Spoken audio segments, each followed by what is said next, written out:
Welcome to another movie plot and enjoy the memories.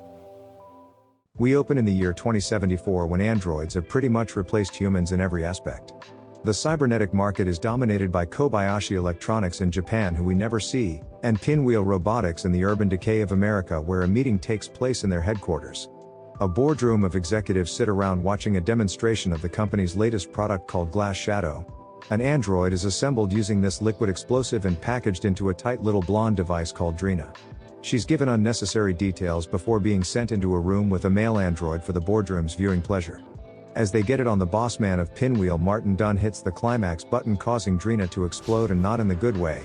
When the suits pull up their pants, he unveils a second-generation fembot called Cash, who's filled with the same liquid goodness. This evil Geppetto plans to have his perverted Pinocchio blow up their Japanese rivals and gain a monopoly over the android market. We're treated to some of her choreography and introduced to her martial arts trainer/boyfriend Colton, Rick's. Cash asks him what happened to Dreena, but he has no clue, as Colton is on thin ice with Dunn, probably for shagging the company property. It's taken to a lab and injected with the same glass shadow as her sister bot when a voice begins to communicate through the computer. Mercy is a failed experiment from Pinwheel's past generation of cyborgs and now operates from the digital shadows. He warns Cash about her true purpose, to be a firecracker, while showing her images of Van Damme from Cyborg to get her hyped up. As Cash passes her trainer after the procedure, she slips him directions to a meeting place for later that night. Luckily, he has Mercy to wake him up, as the ghost in the computer has brought Colt and Cash to one of Pinwheel's secret labs. He reveals a cold room filled with failed fembots, including Dreena, who lived just long enough to die twice in one movie. She just gives a cryptic message about how Cash is next, as Mercy explains that she's been filled with the liquefied explosives. It can't be removed once administered and is meant to be detonated when Cash enters the Kobayashi boardroom in Japan. Suddenly, an alarm goes off as Cash has been reported stolen and security guards flood the hallways. Mercy opens any locks, allowing them to reach the sublevels, where the humans demonstrate why they're quickly being replaced. Two guards with guns just walk at the aggressively flipping Cash, allowing her to beat them both to a pulp using her boyfriend's training. She then throws a gun at another, who accidentally kills all of his remaining comrades, then just doesn't get up out of shame. Colton also gets his own licks in on the run of the litter before the two reach an elevator that requires a good backfisting to enter. Attempting to go out the roof, some descending guards blow a chunk out of Colton's ear, and Cash finds it necessary to taste. They eventually escape by launching themselves out of the garbage chute, while some random woman hanging out in the elevator shaft kills all of the guards. Dunn meets with the elevator-dwelling assassin Raven Chen, who he doesn't know just killed all of his men. He hires her to recover the android, but Chen works for the opposition and is trying to steal the glass shadow for themselves. Dunn then notifies the executives that he's also deployed another assassin to hunt down Colton, called Danny Bench. The drug-addicted cyborg is obsessed with making himself look pretty and is described by random Pinwheel executive number 2 as a psychopath. That doesn't stop Dunn from offering him a contract to recover the android, who's currently hacking into an old TV set. Mercy tells her to meet his contact when Cash begins tweaking out because of the glass shadow in her system. This is the only time it happens in the whole movie, and she pulls these funny faces for quite some time before finally snapping out of it. The pair go to a club to meet the contact, and while Colt parks the car, Cash goes inside to find that she's a well-painted palm reader. Unfortunately, she's also a traitor who tipped off the assassin, so Cash breaks her hand and throws the sister into the wall. She also defeats some security guard in the lobby before making her escape from this complete waste of time. In the back alley, Chen shows up using a rope to lynch Cash and begins slinging her around, as the woman is clearly an android. She slams her so hard that Cash's head pops off, and Chen tries to convince her to help blow up Pinwheel instead of Kobayashi. Neither of these options sound very enticing, but Cash gets her to release her by just lying and saying yes. Meanwhile, Colt's still waiting and elbows his window when he gets a fright from Mercy coming on the screen. He's warned about an assassin pursuing them, but then immediately forgets and allows Bench to catch him in a dark alley alone. Colt leads him to the club, where Bench's fake police badge gets called out by the security, so he shoots the man and goes inside. In order to locate the android, he sits Colt down across from him in a private room and licks down a couple of pills.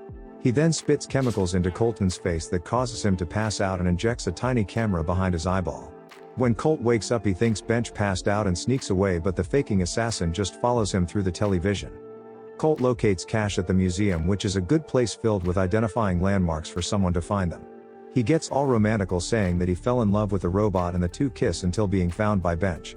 Just then Chen shows up and begins a shootout with the rival assassin, allowing the lovebirds to flee.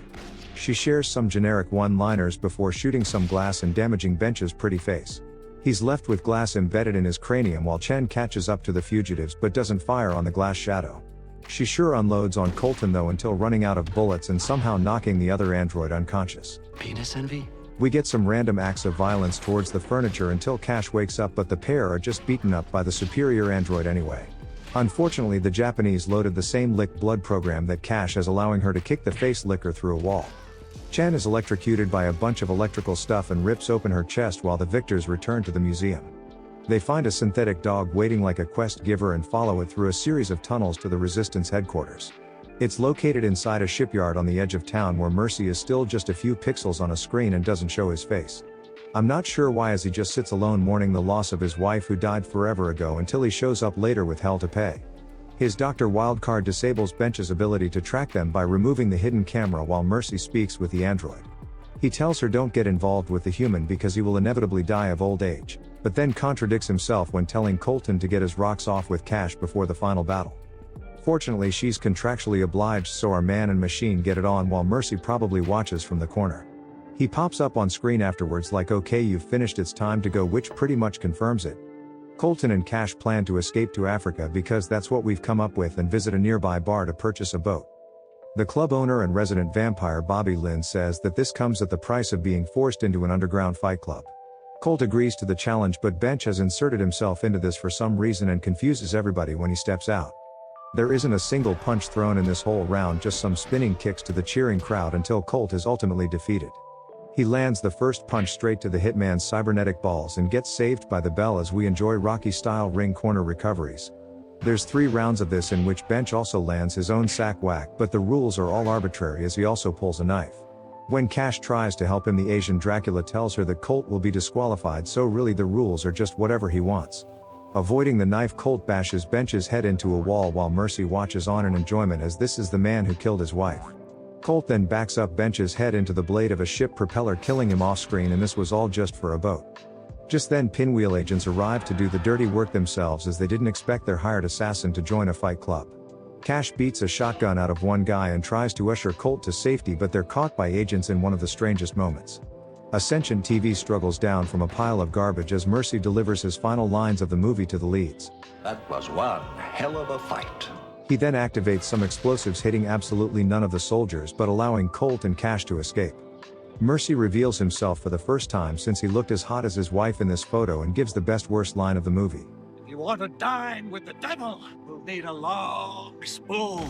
He opens fire, blowing up scores of soldiers, but is captured and dragged back to Pinwheel headquarters in chains.